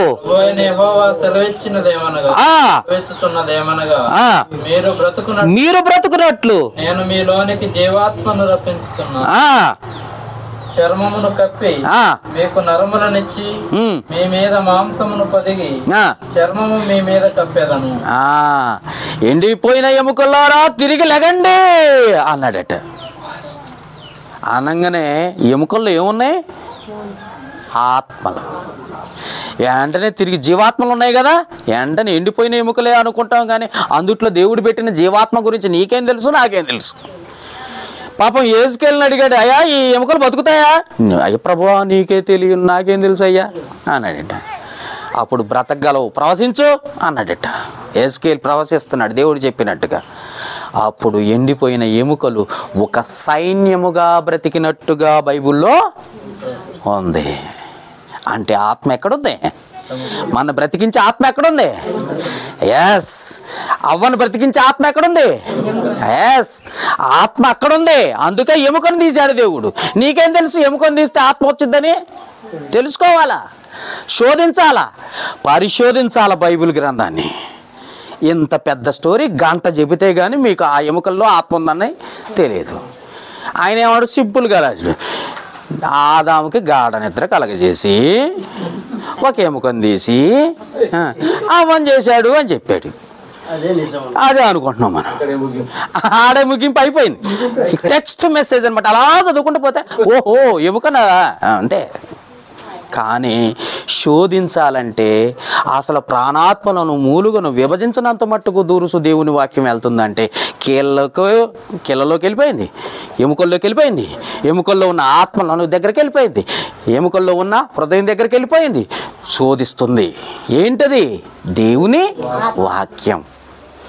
కాబట్టి ఆత్మ, హృదయం ఎముకల్లో ఉంది, ఎముకల్లో ఉన్న మూలుగలో ఉంది, మూలుగలో ఉన్న జలిల్లా అనే పదార్థములో ఉంది. అవి కణాలుగా ఉన్నాయట అందుట్లో. ఎంత క్లియర్గా ఉందండి బైబిల్, ఎంత క్లియర్గా ఉంది. అంటే ఆత్మ ఎక్కడ, దేవుడే ఆత్మ ఎక్కడ పెట్టాడంటే లోపల లోపల లోపల లోపల అని చెప్తారు. ఇందాక ఎవరో చెప్పారు ఎక్కడ ఆత్మ ఎక్కడుందట? లోపల. లోపల ఎక్కడ? గుండెలోనా, కిడ్నీలోనా, ఏమంటారు ఇది లివర్లోనా, ఎముకల్లో, కీళ్ళల్లో ఎక్కడో వెళ్ళిపోయింది. అది అక్కడ పెట్టాడు జాగ్రత్తగా, చాలా జాగ్రత్తగా. కానీ దాన్ని దేవుని కోసం ఉపయోగిస్తున్నావా లేదా అని ఆయన ప్రతిదినము పరిశోధిస్తున్నాడు, ప్రతిదినము పరిశోధిస్తున్నాడు. అందుకనే దేవుడట, చూద్దాం ఇప్పుడు కీర్తనల గ్రంథము 17వ అధ్యాయం 3వ వచనం. కీర్తనల గ్రంథము 17వ అధ్యాయము 3వ వచనం. రాత్రి వేళ ఎప్పుడు వస్తున్నాడో చూడండి. ఇప్పుడు పరిశోధించడానికి ఎవరు? ఏంటి నీ దగ్గరకు వస్తున్నాడని నీకు తెలుసా? బ్రహ్మాండంగా దుప్పటికప్పుడు నిద్రపోతున్నావు నువ్వు. కూలర్ వేసుకుంటున్నావు, చల్లగా నిద్రపోతున్నావు నువ్వు. కొంతమంది ఏసీలు వేసుకొని నిద్రపోతున్నారు. కానీ ఆయన వస్తున్నాడు అన్న సంగతి నీకు ఎప్పుడు అర్థమైద్ది? ఎప్పుడు వస్తున్నాడు? ప్రతిదినమా? చదవండి నాన్న. 17:3. రాత్రి వేళ నీవు నన్ను దర్శించి నా హృదయమును పరిశీలిస్తున్నాడా? ఎస్, నిన్ను కూడా ఇక్కడ ఉన్న వాళ్ళందరినీ ఎవరు వచ్చి పరిశోధిస్తున్నారు? రాత్రిపూట ఆయన వస్తున్నాన్న సంగతి ఎవరికి తెలియాలి? ఎవరు చెప్పాలండి నీకు? హాయిగా నిద్రపోతున్నావు, భర్త పక్కన నిద్రపోతున్నావు, పిల్లల పక్కన నిద్రపోతున్నావు, హాయిగా ఎవరు లేరు, నాకు సంబంధం లేదు, ఈ ఎండలో ఏడ పడుకుంటాను, ఏం నిద్ర పట్టట్లేదని బయట మంచం వేసుకొని నిద్రపోతున్నావు. కానీ నిన్ను సృష్టించిన నీ కన్న తండ్రి అయిన దేవుడు నిన్ను వదిలిపెట్టలేదు, నిన్ను విడిచిపెట్టలేదు, నీ దగ్గరకు వస్తున్నాడు. ఎప్పుడు? రాత్రి వేళ. ఒక రాత్రి కాదు, ప్రతి రాత్రి. ఎందుకంటే ఉదయం నుండి సాయంత్రం పడుకునే వరకు నువ్వేం మాట్లాడావో, ఏం చేసావో, ఎలాంటి క్రియలు చేసావో అవన్నీ అక్కడ భద్రం చేయబడుతున్నాయి. ఎక్కడా? హృదయంలోనూ ఆత్మలోనూ మిళితం చేయబడి అక్కడ భద్రం చేయబడుతుందంట. అక్కడికి వచ్చి నీ రికార్డు అలా తీసి చూస్తున్నాడట. రికార్డ్ అయిపోతున్నాయి. ఆ రికార్డ్ అంతా ఏం చేస్తున్నాడు? ఆన్ చేసి చూస్తున్నాడు. పలానా వ్యక్తి నా బిడ్డగా బ్రతుకుతాను అని బాప్తిసం తీసుకుంది. ఎప్పుడు చూసినా లోక సంబంధమైన మాటలే, ఎప్పుడు చూసినా లోక సంబంధమైన పనులే, ఎప్పుడు లోకం సంపాదన ఆ కొట్టడం, ఆ పని పోవటం, ఈ పనికి పోవటం, రావటం, అలసిపోవటం, నిద్రపోవటం. రోజు వచ్చి చూస్తున్నాడట. నా గురించి ఎన్నిసార్లు నువ్వు మాట్లాడావు వింటున్నాడట. నా గురించి ఎన్నిసార్లు ప్రార్థన చేశాను. రికార్డింగ్ అవుతుంది అక్కడ. మెమొరీ కార్డు అక్కడ పెట్టాడు. మీకు తెలుసా? ఈ SD కార్డు అంటారండి. ఇప్పుడు వచ్చిన SD కార్డు. అంతకుముందు మెమొరీ కార్డు ఉండేది. ఇప్పుడు ఆ మెమొరీ కార్డులు కూడా తీసేసి ఫోన్లోనే స్టోరేజ్ పెట్టాడు కదా. ఫోన్లోనే ఉంది స్టోరేజ్. ఎన్ని పాటలైనా ఎన్ని సినిమాలైనా దాంట్లో నింపవచ్చు. మన నింపాలంటే మనకు కూడా మెమొరీ కార్డు కావాలి కదా, ఉండాలా లేదా? నేను ఏం మాట్లాడావు రికార్డింగ్ కావాలి కదా. మరి నీకు శిక్ష ఎట్టొస్తుంది? శిక్ష ఎట్టొస్తుంది? తీర్పు అంటే ఏంటి? ఏం చూసి తీర్పు తీర్చాలా? నువ్వు చేసిన రికార్డింగ్ అంతా అక్కడ చేసి సెటప్ అయి పెట్టాడు అక్కడ. అప్పుడు నువ్వు ఏ రోజు ఏం మాట్లాడావో ఆన్ చేసి నీకు చూపిస్తాడు ఎప్పుడు తీర్పు దినమందు. అప్పుడు ప్రభు నాకు తెలియదు ప్రభు, నేను అసలు మాట్లాడలేదు, నేను చాలా మంచిదాన్ని, నేను చర్చికి పోతున్నా, చాలా మంచివాడిని, నేను పాస్టర్ని అయినా అని చెప్పు. అప్పుడు బటన్ నొక్కుతాడు, నీ బొమ్మ 70mm స్క్రీన్ మీద కనపడుతుంది. కనపడుద్ది. అప్పుడు నువ్వు ఆ రోజు ఏం చేసావు అన్నది అదిగో చూడు నాన్న, ఏం మాట్లాడావు. నువ్వు దేవుని బిడ్డవు కదా, నువ్వు చర్చికి వెళ్తానన్నావు కదా, బైబిల్ పట్టుకున్నావు కదా, నా గురించే ప్రార్థన చేస్తానన్నావు కదా, బాప్తిసం తీసుకున్నావు కదా, ఏం చేసావు నువ్వు ఆ రోజు? నువ్వు చేసిన క్రియలను బట్టే నీకు తీర్పు కదా, అవునా కదా? వెళ్ళిపోతావు నువ్వు. వెళ్ళిపోయే వాళ్ళు ఇక్కడ ఎంతమంది ఉన్నారు చెప్పండి? తప్పించుకునే వాళ్ళు ఎంతమంది ఉన్నారు చెప్పండి? అసలు నన్ను ఎవరు చూడలేదని ఎంజాయ్ చేస్తున్నారు చాలామంది. కొంతమంది సెల్ ఫోన్లో ఎంజాయ్ చేసేవాళ్ళు, కొంతమంది బయట ఎంజాయ్ చేసేవాళ్ళు. వీళ్ళంతా దొరికిపోతారా? దొరకరా? దేవుడు ఏమన్నా తెలివి తక్కువ అనుకుంటున్నారా? దేవుడికి ఆలోచనలు ఏం లేవు, మనం ఏం చేసినా సరిపోద్ది అనుకుంటున్నారా? జాగ్రత్త, మీరు ఎటూ తప్పించుకోలేరు. తప్పించుకుందామంటారా? ఛాన్స్ లేదు అసలు. అదంతా ఒక ఎత్తు అయితే నైట్ పూట వచ్చి పరిశోధించేది ఇంకొక ఎత్తు. ఏమన్నాడు? మళ్ళీ చదవండి నాన్న, ఆ మాటే చదవండి. 17:3. రాత్రి వేళ నీవు నన్ను దర్శించి, అమ్మా ప్రతిరోజు వచ్చి చూస్తానంట. ఆ రోజు గురించి, ఏ రోజు? నిన్ను నరకంలో నెట్టేసే రోజు గురించి. రోజు డ్యూటీ ఏంటో తెలుసా? తల్లి కడుపులో ఉన్న పిల్లల్ని ఆయనకు అవయవాలు ఇవ్వాలి. రెండోది నిన్ను వచ్చి పరిశోధించాలి. ఎంత పని పెట్టుకున్నాడండి దేవుడు? పెట్టుకున్నాడా లేదా? ఎవరి కోసం ఇదంతా? హాయిగా పరలోకంలో ఉండకూడదు, పిల్లలు కావాలని కోరుకున్నాడు, తన బిడ్డలు కావాలని కోరుకున్నాడు, తన కొరకు బ్రతికే వాళ్ళు కావాలని కోరుకున్నాడు.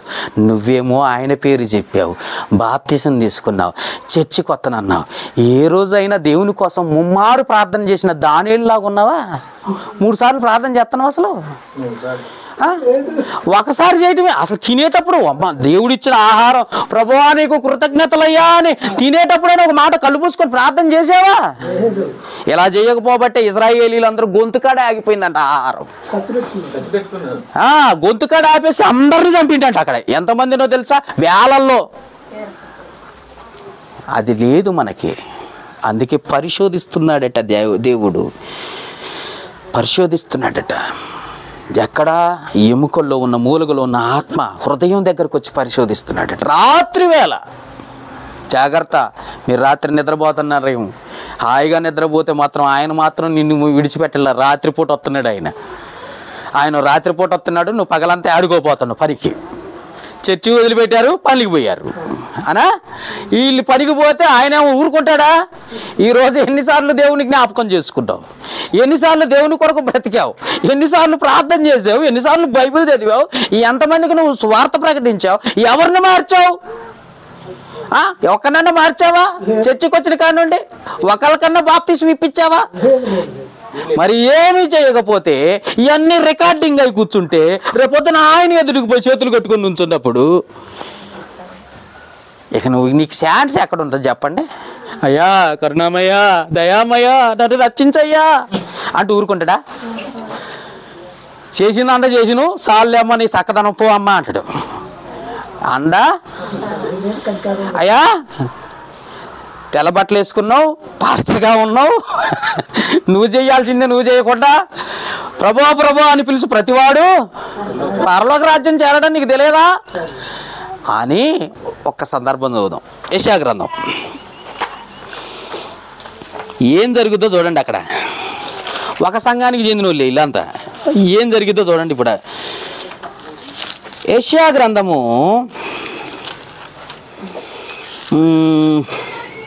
14వ అధ్యాయం 9వ వచనం. జాగ్రత్తగా టిక్కు పెట్టుకోండి. నేను గుర్తు చేస్తానో చేయలేను. టిక్కు పెట్టుకోండి. యెషయా గ్రంథము. నీవు ప్రవేశించుచుండగానే ఎక్కడికి? పరలోకమా? ఇన్ని చేసిన దాన్ని నువ్వు పరలోకానికి రానిస్తారు అసలు ఎవరన్నా? ఏ రోజైనా నువ్వు ఇంటికాడ సరిగ్గా ప్రార్థన పెట్టుకున్నావా? ఏ రోజైనా దేవునికి నీ కష్టార్జితంలో కంటే ఎక్కువ ఇవ్వాలని ఇచ్చావా అసలు ఎప్పుడైనా? దేవుని గురించి ఎప్పుడైనా దేవుని గురించి ఎవరికైనా ఇతరులకు చెప్పావా? ఎప్పుడు చెప్పలే. అప్పుడు నీకు ఇచ్చే తీర్పు ఏంటో తెలుసా? చాలే అమ్మా నీ భక్తి నరకానికి నడువు అన్నప్పుడు జరుగుతున్న సందర్భం. నీవు ప్రవేశించుచుండగానే నిన్ను ఎదుర్కొనుటకై క్రింద పాతాళము నీ విషయం. అబ్బా సూపర్, పెద్ద పాస్టర్ గారు వస్తున్నారు. Super super. కలవర పడుతుందంట. వచ్చేస్తండి అమ్మగారు కూడా వచ్చేస్తుంది. ఆడికి పాతాళం రమ్మరా. నేను దాకా ప్రార్థన చేసినవుగా, పెదవులతో ప్రార్థన చేసినావు, పెదవులతో వాక్యం చెప్పినావు. రా రా రా రా నువ్వు కావాలి నాకు కావాలి అంటుంది. కలవర పడుతుంది. నిన్ను చూసి నీ ఫ్రెండ్స్ వచ్చావు, మీ ఫ్రెండ్స్ వస్తున్నారు, లేకండి. అక్కడ ఉన్న ఎవరు? ప్రేతలు. ఇంతకుముందు చచ్చిపోయిన వాళ్ళందరూ అక్కడే ఉన్నారట. బాగా పాపాలు చేసిన వాళ్ళందరూ. లేకండి నీ ఫ్రెండ్స్ వస్తున్నారు. కమాన్. ఆ తర్వాత ఏం జరుగుతుంది? జనముల రాజులందరినీ వారి వారి సింహాసనం మీద నుండి లేపుతుందంట. లేకండి మీ ఫ్రెండ్స్ వస్తున్నారు, లేకండి అని అందరినీ చుట్టాలు పక్కాలు మీ వాళ్ళు వస్తున్నారు, అరుగరు వస్తున్నారు. ఆ తర్వాత ఏం జరిగింది? వారందరూ నిన్ను చూసి నువ్వు చర్చికి పోతున్నావు కదమ్మా, నువ్వు మా బోటి వాడి వైతివా? అయ్యా నువ్వు బైబిల్ పట్టుకొని పాస్టర్ అయినావు కదా, నువ్వు మా బోటి వాడి వైతివా? నువ్వు కూడా నువ్వంటే ప్రార్థన చేస్తున్నావు, నేనంటే పాపం చేసిన. అంతే కదండి. నేను పాపం చేసిన అన్యుణ్ణి నేనైతే ఇక్కడికి వచ్చిన, నువ్వు బైబిల్ పట్టుకున్నావు కదా, వాక్యం చెప్పినావు కదా అమ్మా, నువ్వు చర్చికి పోయినావు కదమ్మా, ప్రార్థన చేసినావుగా, నువ్వు మా బోటి వాడవైతువా, నువ్వు మా బోటి వాడివైతువా అందరూ ఏమంటే ఇవన్నీ జరిగాయన్నీ ఎక్కడ జరుగుతాయో తెలుసా? లాస్ట్ ఎండింగ్ నీ రికార్డింగ్ ఓకే చాలండి, నీ రికార్డింగ్ అంతా ప్రిపేర్ అయి కూర్చుంటుంది. ప్రతిరోజు ఆయన వచ్చి నిన్ను పరిశోధిస్తున్నాడు. ఇవన్నీ జరుగుతుండగా నీవేమో హ్యాపీగా బ్రతికేస్తున్నావు అంటే దేవుడు లెక్కలేడు అన్నమాట నీ దృష్టిలో. దేవుడు నీకు ఎంత విలువిచ్చాడంటే నువ్వు తప్ప ఇంకా ఆయన బిడ్డగా బ్రతికే వాళ్ళు ఎవరు లేరనే నమ్మకంతో నీ మీద నమ్మకం పెట్టుకొని ఈ లోకానికి పంపిస్తే నువ్వు చేసేది ఇదా అంటే కట్టప్ప ఎవరో తెలుసా? మీరే. ఎన్ని పొడి పడిచింది ఎవరు? వదిలిపెడతాడండి? ఎట్ట వదిలిపెడతాడండి? ఏ విధంగా చెప్పండి, నాకు ఒక న్యాయం చెప్పండి. దేవుడు నిన్ను ఎట్ట వదిలిపెడతాడు? ఏ రోజు ఎలాగ బ్రతికావో ఆయన దగ్గర రికార్డింగ్ ఉంది, మాటల రికార్డింగ్ ఉంది, వీడియో రికార్డింగ్ ఉంది. నువ్వేం చేసావో ఆకాశమా ఆలకించు, భూమి యాడ తప్పించుకుంటావు నువ్వు? యాడ తప్పించుకుంటావు? ఎవరో అన్నారడే, నేను ఇంట్లో పోయి మాట్లాడుతున్నా, గోడల సాక్ష్యం చెప్తాయంట. గోడలా నుండి వచ్చినాయండి, మట్టిలో నుండి కాదు, భూమి మీద నుండి కదా. మరి గోడల సాక్ష్యం, పైకప్పు నీ కోసం ఎదురు చూస్తున్నా, ఏం మాట్లాడు? నైట్ పూట మంచం మీద గుసగుసలాడుతున్నారట. అవి వినటానికి పైన ఉన్న కప్పులు ఎదురు చూస్తున్నారట. చదువుతారా వాక్యము? అనిపిస్తుంది కదా చదవాలని. హబక్కూకు గ్రంథము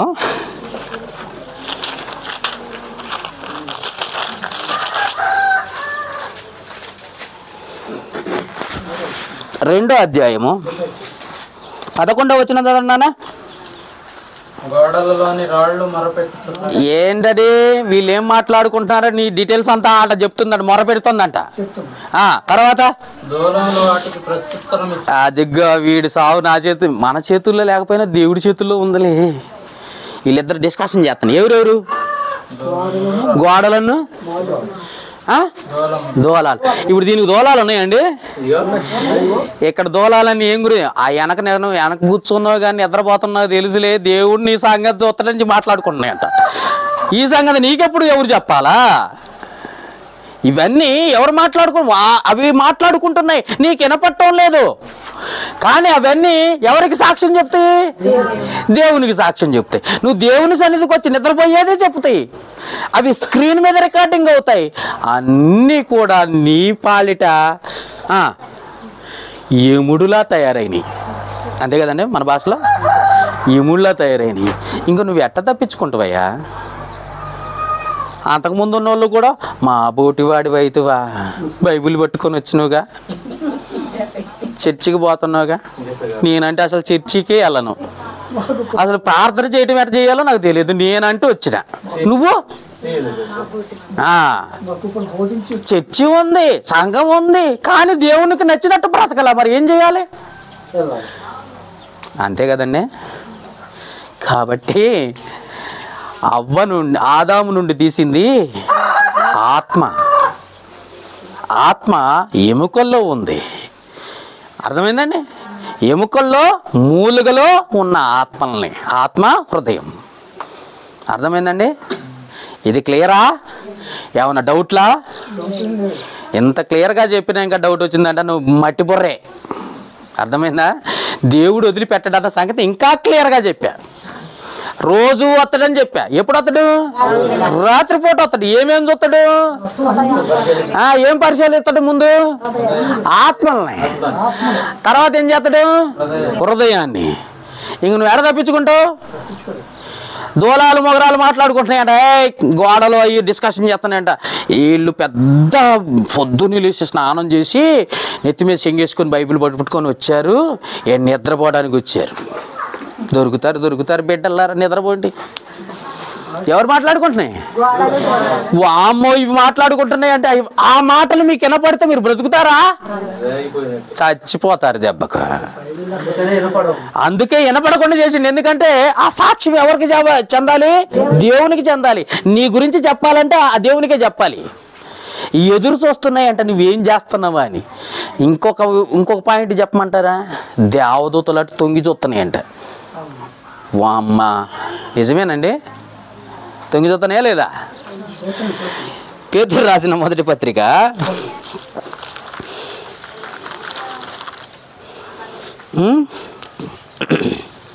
మొదటి పత్రిక అండి 1వ అధ్యాయం అండి 12వ వచనం చదవండి నాన్న.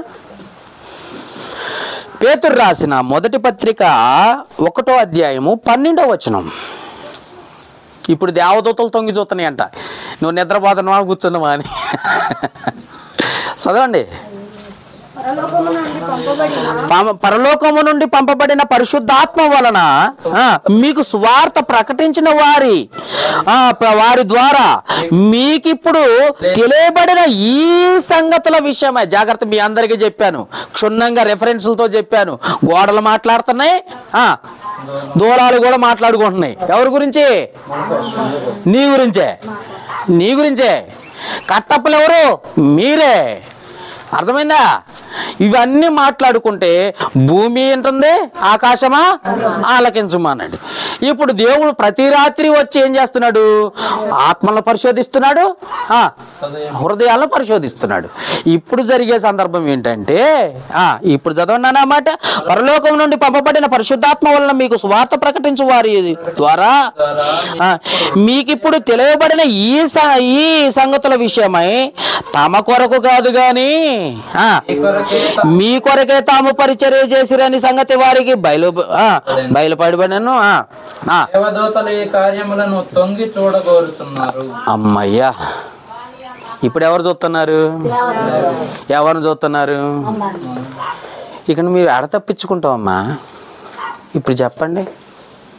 తప్పించుకోవడానికి అవకాశం అసలే ఏ సమంతాన్ని ఉందా? ఒకళ్ళు రికార్డింగ్ చేస్తుండే, ఒకళ్ళు సాక్ష్యాలు చెప్తుండే, ఒకరు ఈ దూరాలు మాట్లాడుకుంటారు, గోడలు మాట్లాడుకుంటుండే, ఆ భూమి ఆలకిస్తుండే, దేవదూతలు చూస్తుండే, ఆకాశం ఆలకిస్తుండే. ఇవన్నీ జరుగుతుంటే ఒకవేళ అక్కడికి పోయినా కానీ, నరకంలో పడినా కానీ నువ్వు కూడా మా బోటి వాడివి అవుతావయ్యా అని ప్రేతలు రేపుతా ఉంటే అసలు మన సిగ్గెట్ట ఉంటుంది తెలుసా? ఈ బతికినా బాగుండి చచ్చిపోయినా బాగుండి అనిపిస్తుందా లేదండి? ఇంకా సావలేదు, అట్ట అనిపించింది. మరి ఏం చేయాలా? ఇక అక్కడ అగ్ని ఆరదు, పురుగు సావలేదు, మరి ఏం చేయాలా? అందుకనే భూమి మీద ఉన్న చిన్న ఆయుష్కాలంలో దేవునికి ఇష్టంగా బ్రతికి చచ్చిపోవటం మంచిది కదండి. అవునా కదా? అలా బ్రతుకుదామా? మరి బ్రతకాలా లేదా? ఏదో కొంతమంది వద్దులే అన్నట్టుంది, బ్రతకాల్సిందే. ఓకే, మీకు అర్థమైంది కదా ఇప్పుడు వాక్యం? ఆదాము నుండి తీయబడింది ఏంటి? ఎముక. ఎముకల్లో ఏముంది? ఆత్మ. ఎండిపోయిన ఎముకల్లారా, నీలో ఆత్మ ఉంది, చూసుకోండి. అందుకే మీరు బ్రతకగలరు. అర్థమైంది కదా? It is clear. సరే, అందరికీ వందనాలండి.